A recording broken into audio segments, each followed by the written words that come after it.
أعوذ بالله من الشيطان الرجيم. بسم الله الرحمن الرحيم. هل أتى على الإنسان حين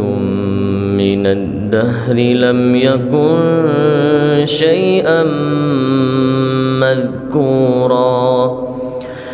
إنا خلقنا الإنسان من نطفة أمشاج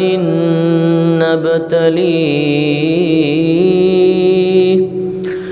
إنا خلقنا الإنسان من نطفة أمشاج نبتليه فجعلناه سميعا بصيرا إنا هديناه السبيل إما شاكرا وإما كفورا إنا أعتدنا للكافرين سلاسل وأغلالا وسعيرا إن الأبرار يشربون من كأس كان مزاجها كافورا عينا يشرب بها عباد الله يفجرونها تفجيرا يوفون بالنذر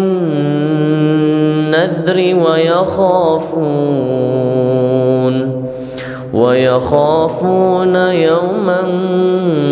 كان شره مستطيرا ويطعمون الطعام على حبه مسكينا ويتيما وأسيرا إنما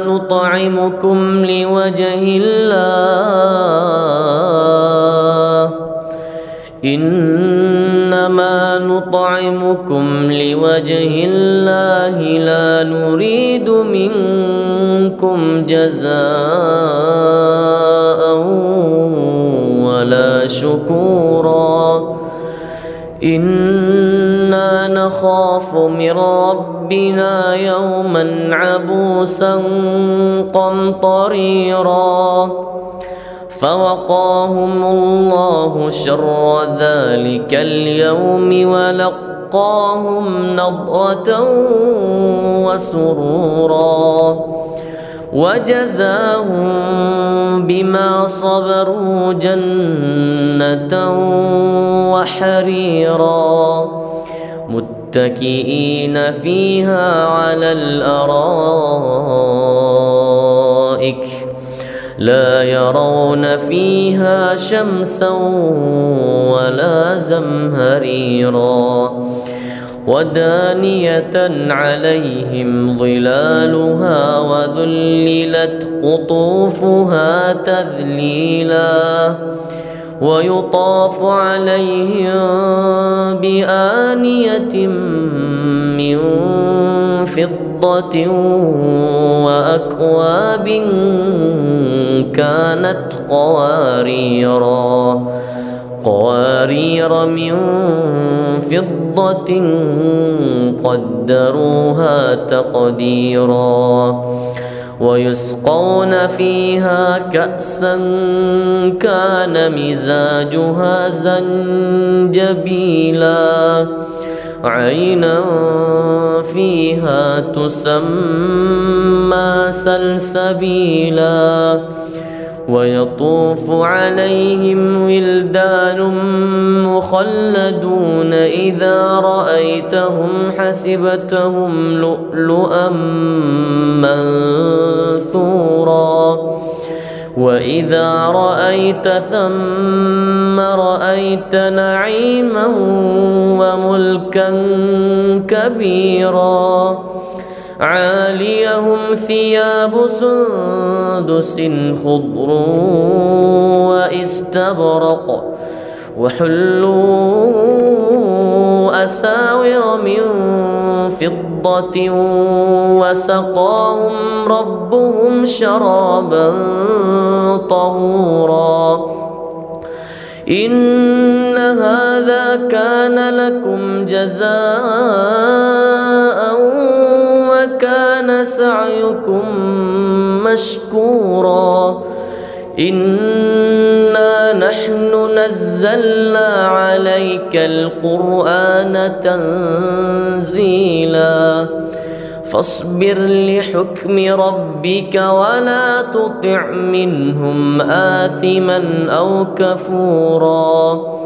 واذكر اسم ربك بكرة وأصيلا ومن الليل فاسجد له وسبحه ليلا طويلا إن هؤلاء يحبون العاجلة ويذرون وراءهم يوما ثقيلا نحن خلقناهم وشددنا أسرهم وإذا شئنا بدلنا أمثالهم تبديلا إن هذه تذكرة فمن شاء اتخذ إلى ربه سبيلا وما تشاءون إلا أن يشاء الله إن الله كان عليما حكيما يدخل من يشاء في رحمته والظالمين أعد لهم عذابا أليما.